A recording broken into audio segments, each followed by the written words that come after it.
प्रभाग क्रमांक 21 चे अपक्ष उमेदवार दीपक क्षत्री यांनी प्रभागामध्ये डोअर टू डोअर प्रचार केला आहे। त्यांना नागरिकांच्या प्रतिक्रिया जाणून घेतल्यात।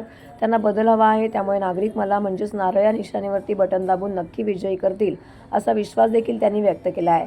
मतदारांनी नक्की मतदानासाठी उतरा आणि मला मतदान करा, विभागाचा विकास करणाऱ्या व तुमच्यासाठी काम करणाऱ्या उमेदवारास निवडून द्या अशी विनंती दीपक क्षत्री यांनी केली आहे।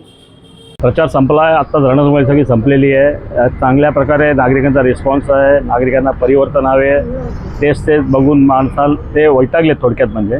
आणि घरोघरी आम्ही डोर टू डोर प्रचार झालेला आहे। आता 16 तारखेला कळेल कोण कोणाचा विजय होतो आणि कोण अपजय होतो। पण आमचे प्रयत्न चालू ठेवलेत, प्रयत्न करत आहात आणि आम्हाला चांगला रिस्पॉन्स आहे। आव्हान आहे का जनतेला, आव्हान माझं एकच आहे का आपण योग्य माणसास निवडून द्या, तर तो तुमच्या 24 तास अवेलेबल असेल। फक्त कामासाठी नाही तर तुमची कामं पण करणारा माणूस हवे। तर माझं एकच म्हणणं आहे, मतदानाला जास्त बाहेर निघा आणि योग्य उमेदवारास मतदान करा।